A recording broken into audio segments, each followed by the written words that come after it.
السلام علیکم ناظرین، سب سے پہلے تو آپ سب کو عید مبارک۔ آج ہم عید الاضحیٰ کے پہلے دن یہاں موجود ہیں اور آپ میرے ارد گرد صرف 10 نہیں، 100 نہیں، ہزاروں جانور یہاں آپ دیکھ سکتے ہیں، اور یہ سب کے سب بیت السلام کے تحت قربان ہو رہے ہیں۔ آج ہم جس سلوٹر ہاؤس میں موجود ہیں وہ بیت السلام کی طرف سے جہاں جہاں قربانیاں کی جا رہی ہیں ان میں سے ایک سلوٹر ہاؤس ہے، اور پورے ملک میں 40,000 سے زائد انشاءاللہ بیت السلام کے تحت قربانیاں ہونے جا رہی ہیں۔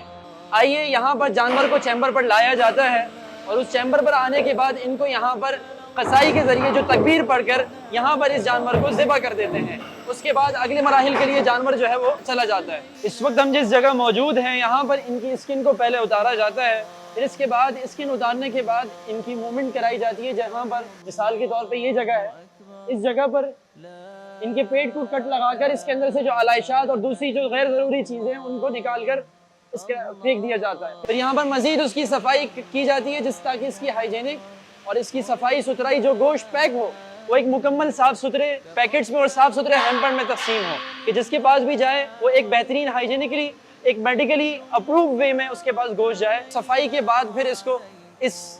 جسے کہیں کہ واک تھرو سے گزارا جاتا ہے، جو کہ میڈیکلی ان کی ایک ریکوائرمنٹ ہے کہ جس سے گزرنا ضروری ہے۔ آئیے ہم آپ کو مزید، جب یہاں سے اس واک وے سے گزر جاتے ہیں اس کے بعد آگے کچھ دیر کے لیے اس کو اسٹور کیا جاتا ہے، چلرز میں رکھا جاتا ہے، اس چلرز کا ہم آپ کو وزٹ کراتے ہیں۔ اس وقت میں آپ کو دکھاؤں اس چلر کا جو ٹیمپریچر ہے وہ -3 ٹیمپریچر ہے۔ آئیے ہم آپ کو یہاں پر -3 والے ٹیمپریچر کے چلر میں لے آتے ہیں، اور یہاں گوشت کی صفائی کی جا رہی ہوتی ہے، تاکہ جب آگے کٹنگ پر جائے تو مکمل صفائی کے ساتھ اس گوشت کی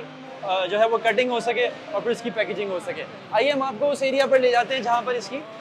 کٹنگ کی جا رہی ہے۔ پائے کے بڑے ہڈے اور جو بآسانی نارملی نہیں کر سکتے ان کو